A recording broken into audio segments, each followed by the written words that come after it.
public hearing, we can't take any more testimony, okay?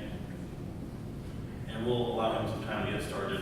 We're not counting this towards his 20 minutes.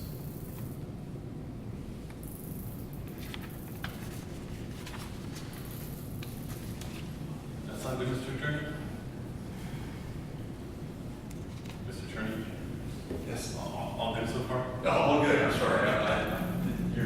All right. I'm distracted by the peers.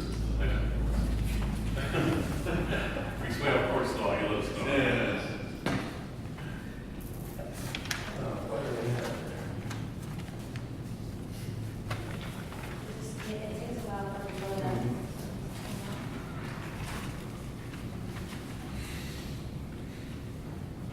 Can you go in the back right here, okay? We're having some technical difficulties with the audio. Everyone hearing okay? Good. Oh, no, this is what, every time you come in, it takes the screen and use it instead of catch up.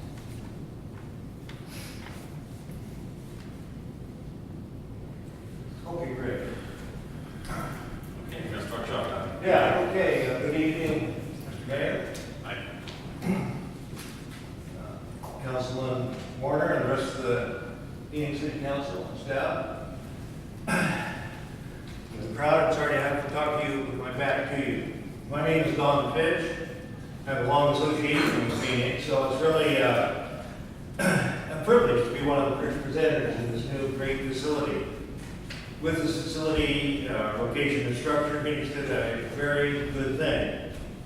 But on the other hand, hey, does anybody remember the song a few years back, Maybe Did a Bad Thing? Well, fortunately, recently the City of Phoenix and its planning commission did a bad thing, and that is BAR 1802, the variance to Main Street, the one that removes parking for these cars out here, these 3 blocks. Now, I will address the criteria, the 6 criteria very shortly, but I do have a short introduction. As I said, I'm one of the many property owners and proprietors who have been hurt by this variance, and I had to pay $1,350 to file this appeal. And it's a very complex issue, too. These all these 6 issues. How many hours have been spent on this by the City of Phoenix and the Building Department? 20 minutes is really inadequate for me to challenge each of these, so I'll do as best I can on that. May not need the time afterwards so much. I would like to introduce myself a little bit by way of introduction to my connections with Phoenix. I know some of you have been around. I'd like to mention that my grandparents, as newlywed in 1910, moved out to Carpenter Hill Road, just down to Belmont Orchards up on the hill. The farmhouse where my father was born still stands. Maybe you've seen it out there as you go up Carpenter Hill Road, just past Schoolhouse Road. I was born in Medford, but grew up in Ashland, and Phoenix right here was an important part of my childhood. My older brother was mentioned about boats, worked at Reese Marine, which is located exactly where we sit. Does anybody remember Reese Marine? My father finally bought a boat here in 1960, and we parked our 1957 Ford station wagon right there, but making use of on-street parking back in 1960. I do have some overheads here to kind of look at the area. Here's the view. It's what we're talking about. Here's the view from the southeast looking northwest. You can see First Street down here, and here's Main Street with lots of parking and lots of room. And the small building here was, this is my small building, by the way. I'll get into a little more, but this is Reese Marine. Did have boats there, as you can see a few years earlier. Here's some boats. Can you see that on your screen? Okay, cool. I wasn't sure about that. Yeah, here's looking at another overhead view now. It's kind of 3D, so it's kind of neat. Here you can see 110 North Main, and I've always been an entrepreneur. In '76, I was looking for a small office building to perform monthly services. I was interested in this building. The location between Ashland and Medford was intriguing, and so was the availability of parking by the door, right next to it. Matter of fact, it was a crucial asset to the property when I bought it in 1976. I moved on to larger markets, but the building's always been rented. New park is the availability of on-street parking. But there were some slum buildings, as you see here, down behind it, and it's always been a problem. I believe it was called the Hole at one point. Does anybody remember the trash right there, the horrible situation that persisted for 4 decades?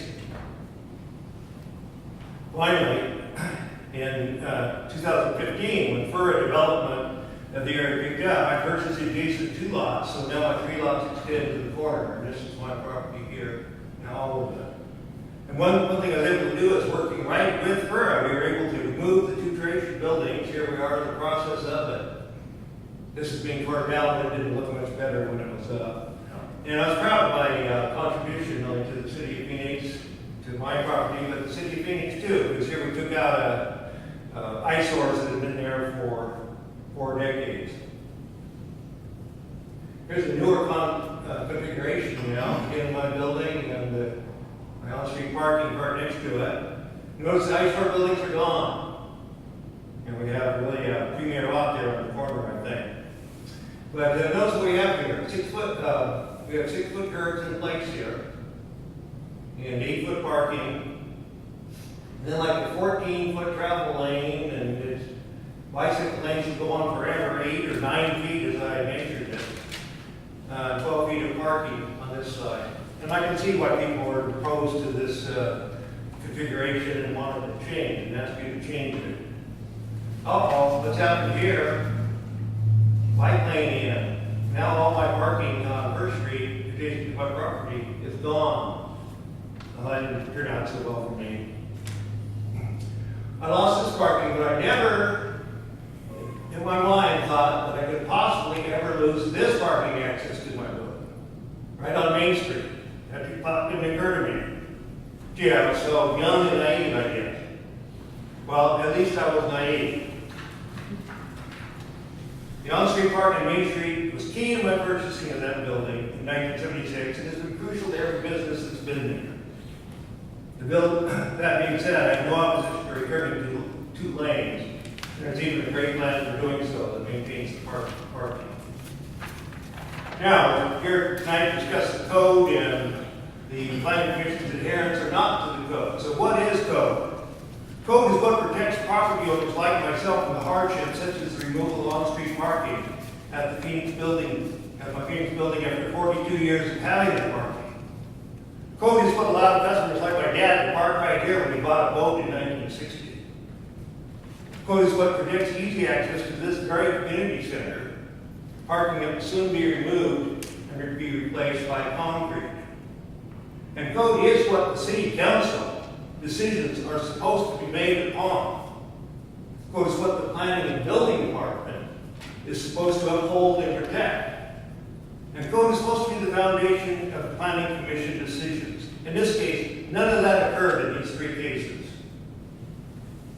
Paraphrasing Gordon Gekko in the movie Wall Street, code, for lack of a better word, is good. Code is good. On the other hand, trashing code needlessly, as we have seen, is a bad thing. And BR 1802 violates several important Phoenix City codes. The LDC, the Land Development Code, the Transportation System Plan, the City Center Plan, and the Comprehensive Code. These codes that were supposed to be protected have been thrown out arbitrarily.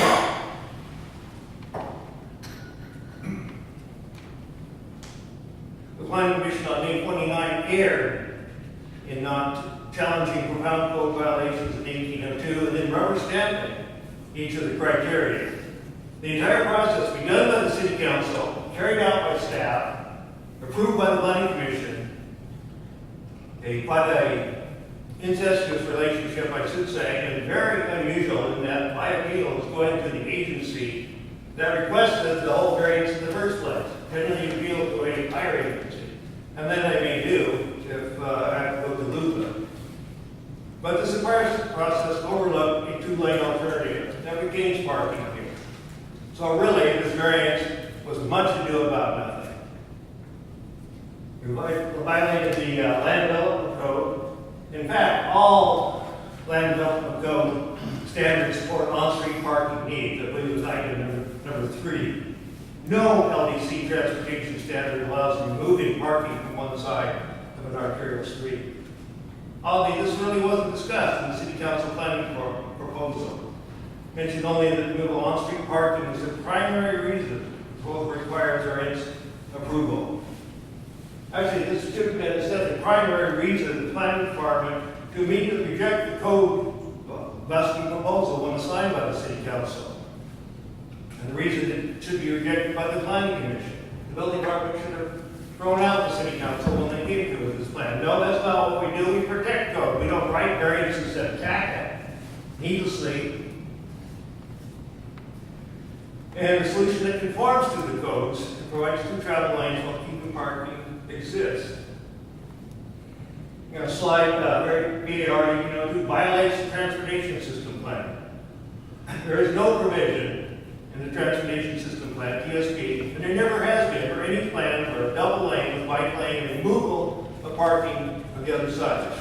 Straight code violation. The configuration sitting there now is in the plan that exists. No good case has been made for ignoring the transportation system plan. And something radical is taking out the parking. Also, the BAR violates the city center comprehensive plan. And when the plan is mentioned, traffic on Main Street should be slowed down and additional parallel parking returned to the street by reducing curb cuts. Let me repeat that. Additional parallel parking returned to the streets. So that's the city center plan. So what does the city council do? Well, the opposite. 180 opposite, removes parking. Total violation of the city center comprehensive plan.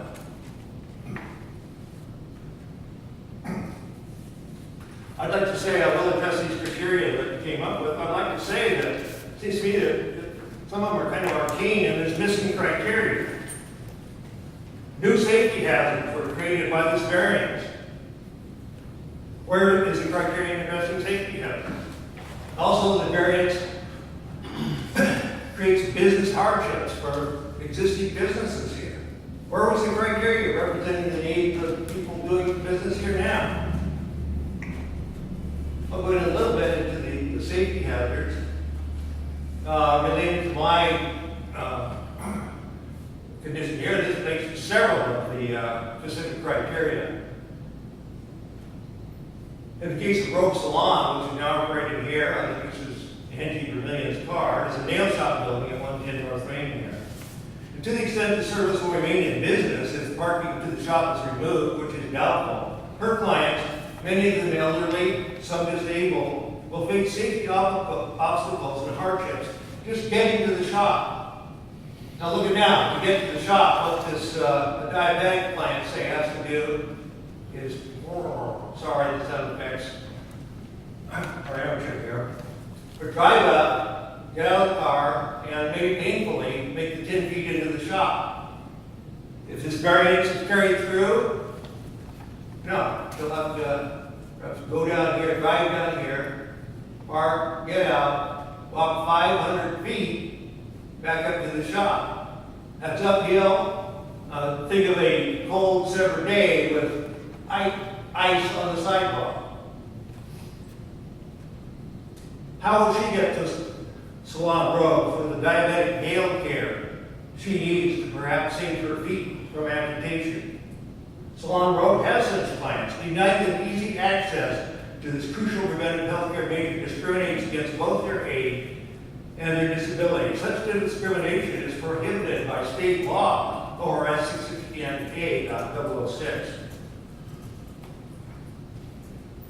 So the absence of easy access to this vital cosmetic health service,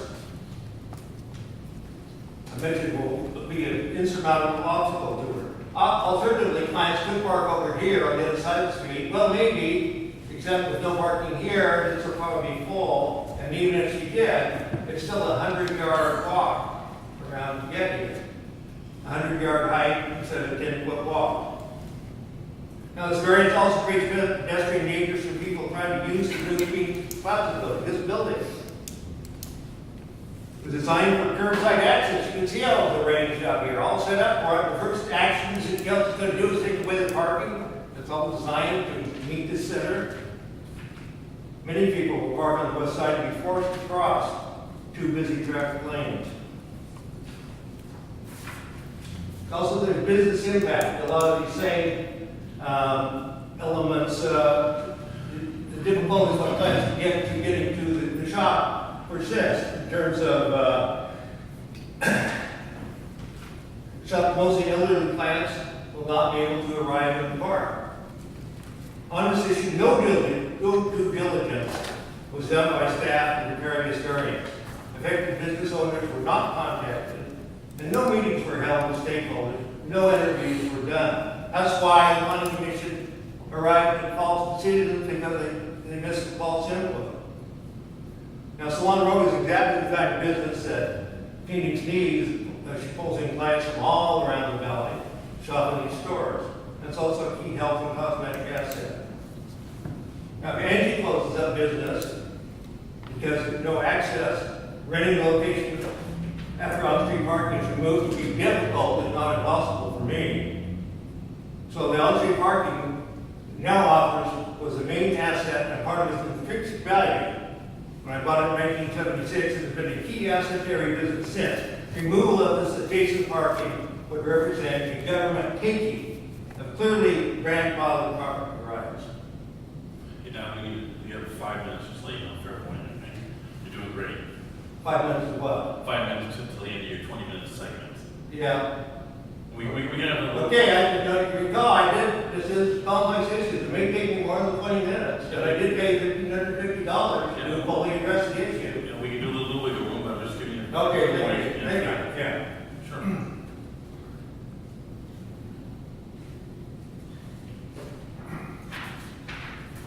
One of the main elements that is in most of the criteria is hardship. Well, nearly all the criteria used by the Planning Commission speak of hardship. And without establishing a hardship, these criteria are not met and should not pass, especially for a type 3 variance.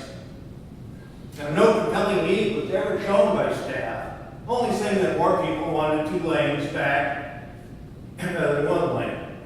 No great need was demonstrated or even claimed, much less any hardship. The Planning Commission did right. The Commission must make the finding that Main Street right-of-way suffers from a hardship that prevents construction. What? The right-of-way suffers from a hardship? They keep redefining hardship and there's really nothing there in any of it. Where's the beef?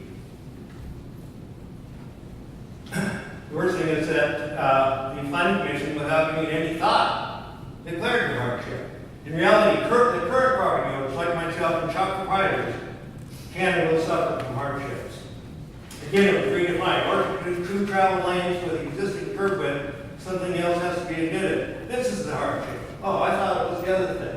Really no thing. There's been no testimony, no database of accidents or real need or real hardship by anybody to get this through. By the way, it says this is a hardship.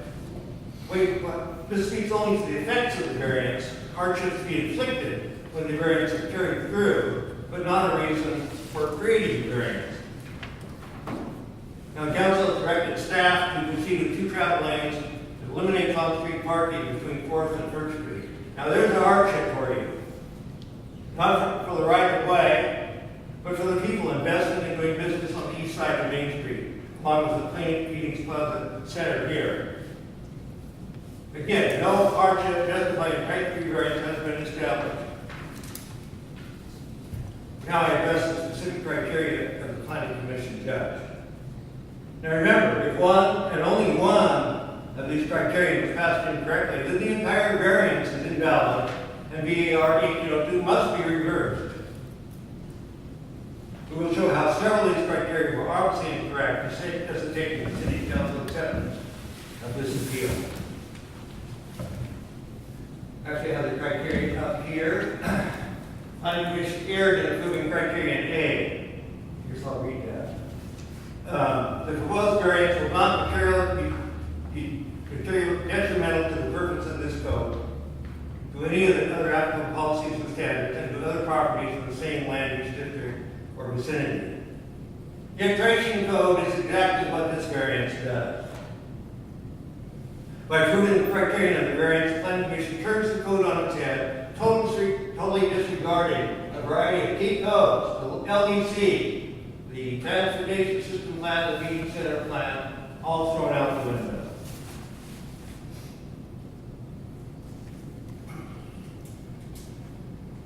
When, in this criteria, one bit of advice given by the staff for the Planning Commission was traffic on Main Street should be slowed down. Or, excuse me, I'm quoting from the comprehensive plan, or Main Street is mentioned. Traffic on Main Street should be slowed down and additional parallel parking returned to the street by reducing curb cuts.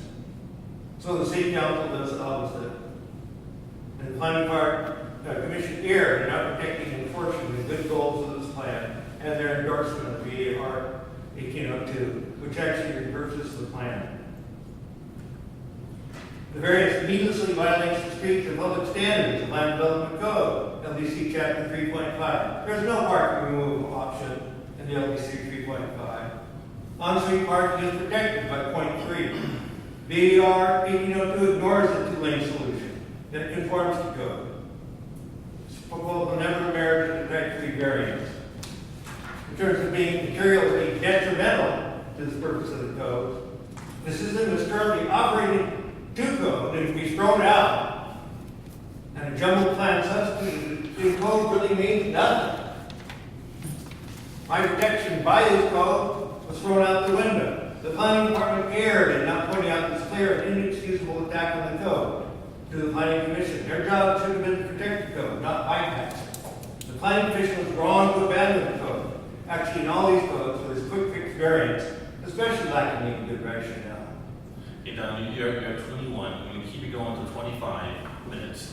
And I can assure you we've read every word. Yeah, the best thing is criteria, and got to work right through them here. Well, you have 4 minutes, and I can assure you we've read every word in here and studied it. It doesn't matter if it's read, it hasn't been heard, I've got to get to present it, you You know. have another 5 minutes. Yeah, well, we took more than that on some of these cases, so. Being that this criterion was approved incorrectly, which it was, then the entire variance must be replaced and thrown out. Oh yeah, I mentioned the transportation system planning rule, the Oregon Constitution prohibits local governments to discriminate. And as I mentioned, in the case of the shops, it does discriminate against certain disabled and elderly population. Like criterion B, the hardship to development exists, which is peculiar to the lot size of change topography or similar circumstances related to the property, over which the applicant has no control, and which is not applicable to other properties in the city.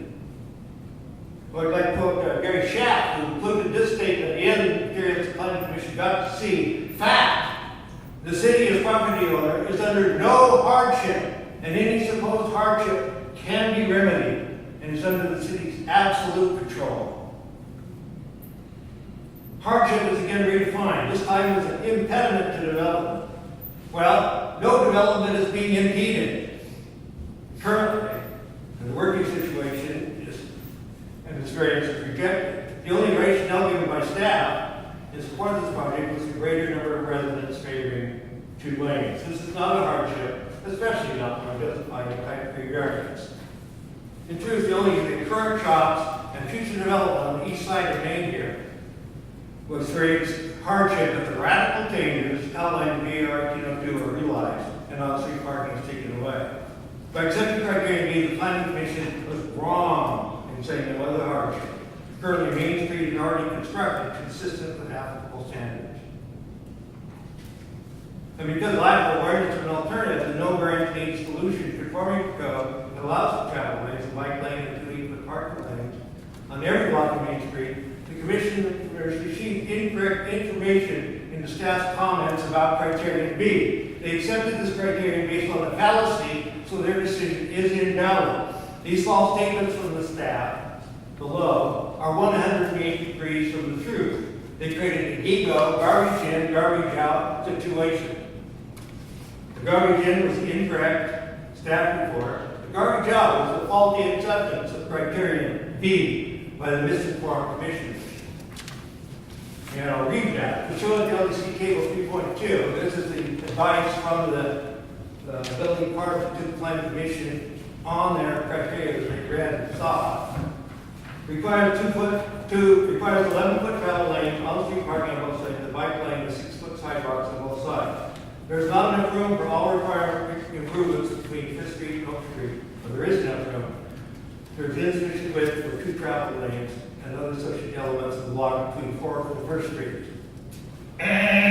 Buzz, wrong, false. Those are false statements. The solution does exist. It allows 2 10.5-foot travel lanes, allowing sufficient room on each side of street parking. Commissioners were deprived of this information, which is especially important to criteria E. And so given incorrect false staff guidance, meaning that their decision was unjustified and faulty through no early fault of their own. Being that this criteria B was approved incorrectly, which it was, so the entire variance must be reversed and appealed and accepted. Do I hear a motion? I'll continue. Well, yeah, 25 minutes done. You do have another 10 minutes after. Yeah. Well, okay, but I gotta finish off these criteria. Specific things, I've got like 2 pages to it. And it's at the pleasure of the city council how much time I have. Don? Okay, 1 second. All right. Okay, so, the problem is that since you're over time, it gets harder and harder to concentrate because we're wondering when buzzer's gonna buzz here. So here's the deal. You do have discretion. Yeah. Hang on, if you would please. You have discretion. You ultimately have control over how long you want the meeting, because that's the mayor's prerogative. But at the same time, if you want the council to ask the council if they want to give more minutes to the appellant, you can state how many. If you feel that's enough, cut it off and cut it off. Just my suggestion. That's how you want to do it. Good question, Don. If we gave you a certain time limit, would you stick to the time limit that we give you for the city council? You talking to me? Yeah. Are you proposing the time limit? For instance, if they'll give you another 3 minutes, give you another 5 minutes, would you at that point say, okay, I'll be back in, our final 10 minutes later? So would you? Yeah, I don't only need 10 minutes, but yeah, give me 5, give me 5. I'm on criterion D. Okay, we're gonna stick to that. Well, I gotta get permission from the council for another 5 minutes, and then we're gonna stick to that. You get another 10 minutes afterwards, okay? Yeah, I don't want to finish my presentation afterwards, I want to finish it now, as I'll do. If we can get underway on that. Well, the presentation could go on for an hour. I don't know how long the No, presentation. I told you 5 more minutes. 5 minutes. Yeah. Okay. Council, do you feel it's okay to offer another 5 minutes and we'll be done? Okay. Criterion C, the use proposed by the, So will be now, exactly the same per minute. I'll give you a fair warning of 4 minutes and we'll cut it off at 5, okay? That sounds good. Great, thank you.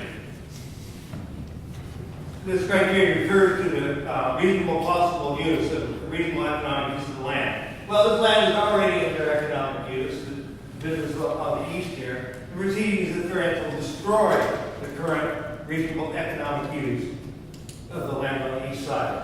Staff failed to perform due diligence on this factor. No meetings were met with anything on this factor. And the commissioners here are not considering this economic factor. Slide criterion D. Existing physical and natural systems, such as but not limited to traffic, drainage, natural resources, park, will not personally be affected any more than what occurs, development occurs, as specified by the subject code. Well, one physical element that's going to be modified is when the stacking parking is removed, concrete trucks will arrive and fill in this parking out here, so we'll have a permanent physical impediment to parking out here ever in the future. So I would say that the commissioners missed on this one. Excuse me. Hey, several more seconds. No. I'm having to read all this criteria. Maybe that should be done by someone else and not taken out of my time. But I digress. Existing E. The hardship was not self-imposed. Okay, now this would be laughable to say the situation is not self-imposed, except strangely that that's exactly what the planning commission found. Somehow, the planning commissioners incorrectly voted that one, there is a hardship, and two, it was not self-imposed, when in fact, there is one, no hardship, and two, any current road layout was totally, absolutely self-imposed. Gary Schaff made a statement, the city, in fact, the city in constructing this Main Street configuration created the conditions under which it sought a variance. Of course, the situation is self-imposed. There were 2 lanes of traffic until we changed it 3 years ago. So no hardship and totally self-imposed. The commissioners were wrong, obviously in error in these 2 distinct ways. And finally, the last criteria, minimum hardship. The variance that requested is the minimum variance that would eliminate this hardship. Well, it turns out, as there is no hardship, the minimum variance would be no variance. Main Street is operating well as it is. That's the minimum variance, we don't do anything. However, there is a 2-lane alternative that exists that conforms to code and does not require a variance after all, meaning that again, the minimum variance is no variance. Unfortunately, the commissioners were not made aware of any of this process that started months ago, missed by everybody, that does not require variance, meaning that again, minimum variance is no variance. The commissioners were not aware of this, and they couldn't have cast their votes in a thoughtful, intelligent way, not having this information. Many times they can see that the 11-foot travel lanes were minimum, and it turns out they can vary from 10.5 to 12 feet. These were the 11 feet statements again and again.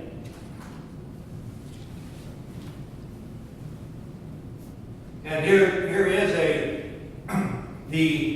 condition that was not given to the commission, so they couldn't vote on it. You see, they are they 6 feet here, a curb. It takes a 2 11-foot travel lanes, a 5-foot bike lane, 8-foot parking lane. That can be replaced by the Main Street parking same configuration, which allows an 8-foot parking here, 2 10.5-foot travel lanes, which footnote 7 indicates, I think somebody didn't see these footnotes back a few months ago. Travel lanes may be varied between 10.5 and 12 feet. And also a 5-foot bike lane.